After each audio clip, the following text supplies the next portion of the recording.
अस्सलाम वालेकुम, मैं आयशा फिरदौस एक बार फिर आप तमाम के सामने इंग्लिश फॉर ऑल सीरीज के साथ हाजिर हूँ। उम्मीद है आप तमाम लोग खैरियत से होंगे। खुशामदीद। पिछले हफ्ते आपने देखा कि शुड और मस्ट का इस्तेमाल, और इस वीडियो में आप एक स्पेशल मॉडल वर्ब के बारे में सीखेंगे जिसका इस्तेमाल आप तकरीबन हर कॉन्टेक्स्ट में कर सकते हैं। मसलन जैसे हम डू डस का इस्तेमाल करते हैं, उसके प्लेस में आप उस मॉडल वर्ब का इस्तेमाल कर सकते हैं। और सिमिलरली पास्ट में अगर कुछ बताना हो कि मैं ऐसा किया करता था, तो आप उस मॉडल वर्ब का इस्तेमाल करेंगे। या फिर आप फ्यूचर में शैल विल के बदले भी इस्तेमाल कर सकते हैं, या फिर कोई रिक्वेस्ट करना है तो भी इस्तेमाल कर सकते हैं। कोई गेस करेंगे?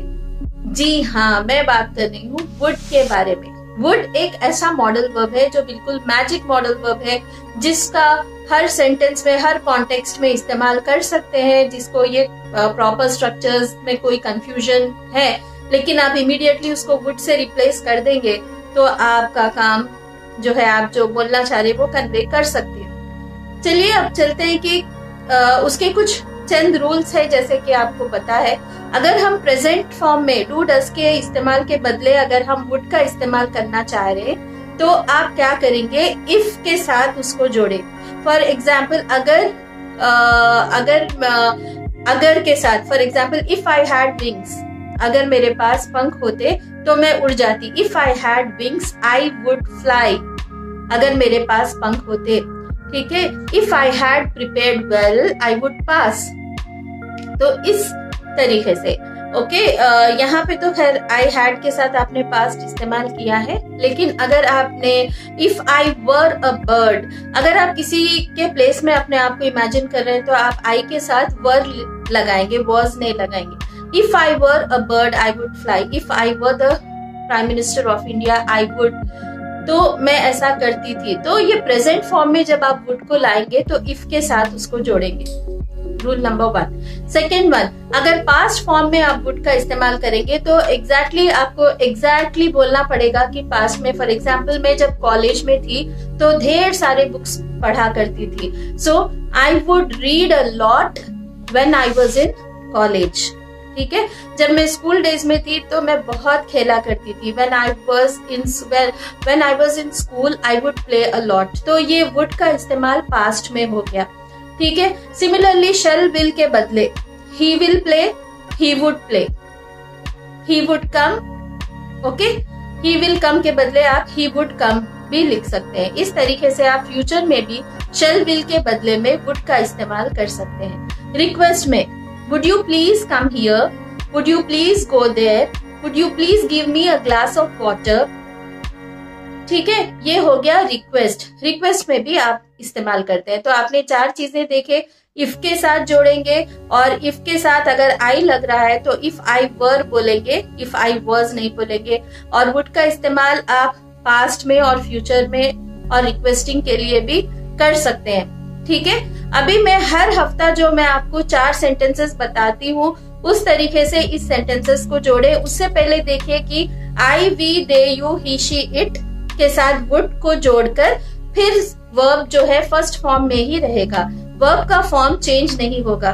ठीक है। So I would play, I would eat, I would love to eat. ये भी बोलते हैं कि I would love to eat. Okay, ये एक sentence, I would love to play. इस तरीके से थोड़े सेंटेंसेस आप बनाए ये फॉर्मूला को यूज करके। तो अब फिर हम वो देखेंगे, he would come, would he come, he would not come, wouldn't he come. तो ये 4 हो गए। he would play, would he play, he would not play, wouldn't he play. इस तरीके से आप n नंबर ऑफ सेंटेंसेस बनाइए और उसको प्रैक्टिस में लाइए। तो बहरहाल वुड एक ऐसा मॉडल वर्ब है जिसका इस्तेमाल आप हर कॉन्टेक्स्ट में कर सकते हैं। ज्यादा से ज्यादा आप इस्तेमाल करने की कोशिश कीजिए और इसके सेंटेंसेस बनाइए। चलिए बढ़ते हैं लैंग्वेज टिप के तरफ। आपने देखा कि लैंग्वेज सीखने के लिए लिसनिंग जरूरी है, लैंग्वेज सीखने के लिए रीडिंग जरूरी है, लैंग्वेज सीखने के लिए आपने देखा स्पीकिंग जरूरी है। आप जितना इस्तेमाल करेंगे लैंग्वेज को उतना जल्दी सीखेंगे। तो आज आपको मैं जो टिप बोल रही हूँ वो है राइटिंग। जो आप सुन रहे हैं, आप 1 से 2 बार सुनने के बाद उस तरीके को अपनाकर लिखने की कोशिश करें। नरेशन जो होता है वो बहुत इम्पोर्टेंट टेक्निक है, ठीक है। इससे हमारे स्किल्स तो उभरते ही हैं, हमें प्रैक्टिस भी मिलती है। ये हमारे थॉट्स के एक्सप्रेस करने का एक तरीका होता है। तो आप लिखना शुरू करिए। टीचर्स के लिए टीचर्स का एक जर्नल होना बहुत जरूरी है। एक तो पर्सनल जर्नल भी जरूरी है, जहाँ पे आप अपने रोज के एक्सपीरियंसेस, अपने इंसाइट्स को लिखेंगे। उसी तरीके से आपके प्रोफेशनल जो आप एज ए टीचर, एज आप कैसा महसूस कर रहे हैं, आपका दिन आज कैसा गया, आपका रिफ्लेक्शन, ठीक है। कोई खास बच्चे गुजरे हो आपके नजर में, या फिर कोई खास चीज आपको लगता है कि आप अपने जर्नल में मेंशन करें, तो लिखना शुरू करिए। कहीं ना कहीं एक्सप्रेशन ऑफ थॉट्स, आप जो थॉट्स अपने हैं उसको पेपर पे जब एक्सप्रेस करेंगे, ये एक किस्म की थेरेपी भी है, इसे नरेटिव थेरेपी कहते हैं, ठीक है। अब तो ये लैंग्वेज के लिए इम्पोर्टेंट है। नरेशन बहुत इम्पोर्टेंट टेक्निक है, चाहे वो लैंग्वेज इम्प्रूवमेंट के लिए हो या फिर आपके पर्सनालिटी डेवलपमेंट के लिए हो। तो आप जब लिखना शुरू करेंगे तो अपने सारे जब इंसाइट्स को, अपने थॉट्स को, अपने ख्यालात को एक्सप्रेस करना शुरू करेंगे, तो उसमें बहुत ज्यादा क्लैरिटी आएगी और आपको लैंग्वेज के एलिमेंट्स तो समझ में आएंगे ही साथ आपकी पर्सनालिटी भी बिल्ड होगी।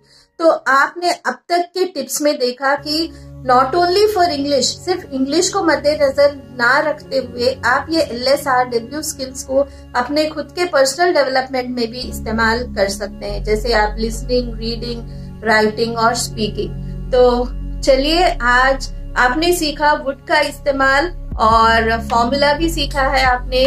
I we they you he she it के साथ वुड को जोड़कर वर्ब को फर्स्ट फॉर्म में लेने, और लैंग्वेज टिप में आपने देखा कि राइटिंग को एज अ स्किल बिल्ड करना शुरू करिए। आप तो फिर इंग्लिश को सिर्फ कम्युनिकेशन के लिए इस्तेमाल कर रहे हैं, लेकिन मैं आपको रिक्वेस्ट करूंगी, अगर आप लिख सकते हैं तो लिखें, अगर इंग्लिश में ना सही तो एज अ टीचर अपने लैंग्वेज के एक्सप्रेशन में आप नरेटिव थेरेपी को, नरेटिव लिखने को जो है एक अहमियत देते हुए आगे बढ़ेंगे इंशाल्लाह। तो उम्मीद है आपको वीडियो पसंद आया होगा। सब्सक्राइब करिए, लाइक, शेयर, कमेंट करिए। Happy learning. अल्लाह हाफिज। जज़ाकल्लाहु खैर।